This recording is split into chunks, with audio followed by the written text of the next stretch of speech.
There are 3 books in the Bible known as the wisdom literature: Proverbs, Ecclesiastes, and Job. The first, Proverbs, showed us that God is wise and just. Yeah, we learned that God has ordered the world so that it's fair. The righteous are rewarded, the wicked are punished.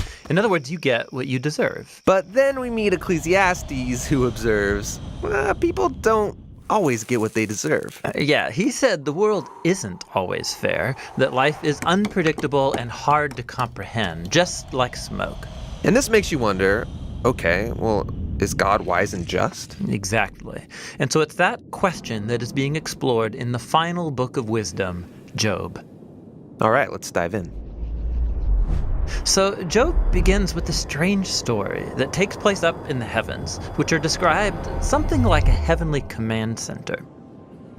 So God is there with these angelic creatures called the sons of God, and they're all there reporting for duty. And God points out this guy Job, his servant, showing how righteous and good he is. And then one of these angelic creatures approaches. He's referred to in Hebrew as the Satan. The Satan? Who is this? Well, this word is actually a title, which literally means the one who is opposed. So out of this whole crew, he is the one questioning how God is running the world. And he proposes that Job might not actually love God, that he's only a good person because God rewards him. If God were to take away all of the good things he gave to Job, then we would see his true colors. So he thinks Job is just working the system? That's exactly right. Maybe he's obeying just to get what he wants. So God agrees to this experiment and allows the Satan to inflict suffering on Job. And Job loses everyone and everything that he cares about. It is devastating. And remember, he deserves none of this. God himself said so. The remarkable thing is that in the midst of all this suffering, Job still praises God. At least for chapters 1 and 2. But then in chapter 3, we find out how he's really feeling inside. He unleashes this poem that reveals this devastation. It's a long, elaborate curse on the day that he was born. After this, some of Job's friends come to visit him to offer their help. And all of them are like, Job, you must have done something horribly wrong to deserve this. After all, we know God is just, and we know the world is ordered by God's justice and fairness, so you must be getting what you deserve. And for the next 34 chapters, the friends and Job go back and forth in very dense Hebrew poetry. His friends keep speculating about why God might have sent such suffering, and they even start making up lists of hypothetical sins that Job must have committed. But after each accusation, Job defends his innocence. And Job is innocent. He is. He's also on an emotional roller coaster. At some moments, he's very confident that God is still wise and just. Yeah, in other moments, he's doubting God's goodness. He even comes to accuse God of being reckless, unfair, and corrupt. So by the end of the dialogues, Job demands that God come and explain himself in person, and God does so. He comes in the form of a great storm cloud. Now, God doesn't give Job a direct answer. He doesn't tell Job about the conversation with the Satan. Yeah, he does something very different. He takes Job on a virtual tour of the universe. He shows Job how grand the world is, and he asks him if he's even capable of running it or understanding it, just for a day. He shows Job how much detail there is in the world, things that we might see every day, but really don't understand at all. But God does. He knows it all intimately. He pays attention to the beauty and operations of the universe in ways that we haven't even imagined and in places that we will never see. Then to conclude, God shows Job 2 wondrous beasts and brags about how great they are. Yeah, they are dangerous. I mean, they would kill you without even thinking about it.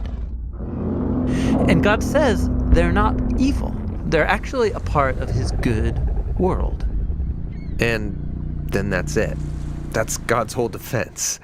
It's kind of weird. I mean, what was this all about? It seems to be this. From Job's point of view, it looks like God is not just. But God's perspective is infinitely bigger. He's dynamically interacting with a whole universe of complexity when he makes decisions. And this is what God calls his wisdom. So Job asking God to defend himself is actually kind of absurd. He couldn't comprehend this kind of complexity even if he wanted to. So, where does this leave us? Well, it leaves Job in a place of humility. He never learned why he suffered, and yet he's able to live in peace and in the fear of the Lord. But that's not where the book ends, because after this, God restores to Job double everything he had lost. And this, again, is surprising. I mean, is this a reward? Is God saying, congratulations, Job, you passed this elaborate test? No, I mean, the whole book just made the point that Job losing everything was not a punishment, and so now getting it back isn't a reward. So why does he get it back? Well, apparently, God, in his wisdom, decided to give Job a gift. We don't know why. But what we do know is that Job is now the kind of person who, no matter what comes, good or bad, he can trust God's wisdom.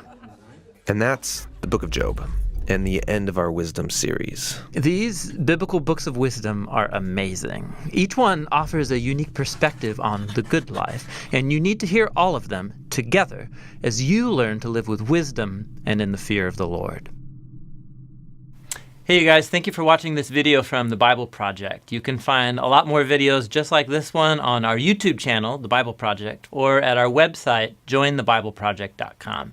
This was the final video in our wisdom series. It's been super fun to make. We hope they were helpful for you. We're making videos like this because we believe the Bible is a unified story that leads to Jesus and has wisdom for the modern world. So we're making videos that explore every book of the Bible, its unique design and main ideas. We're also making theme videos that explore key ideas that run through the whole storyline of the scriptures. We have more videos planned, and we can do it because of your support. You can give a one-time gift, or you become a monthly supporter and help us with this entire project. The goal is to make the whole video library available for free to anybody, anywhere.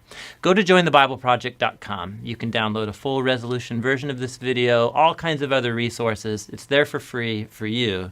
Thanks for your support.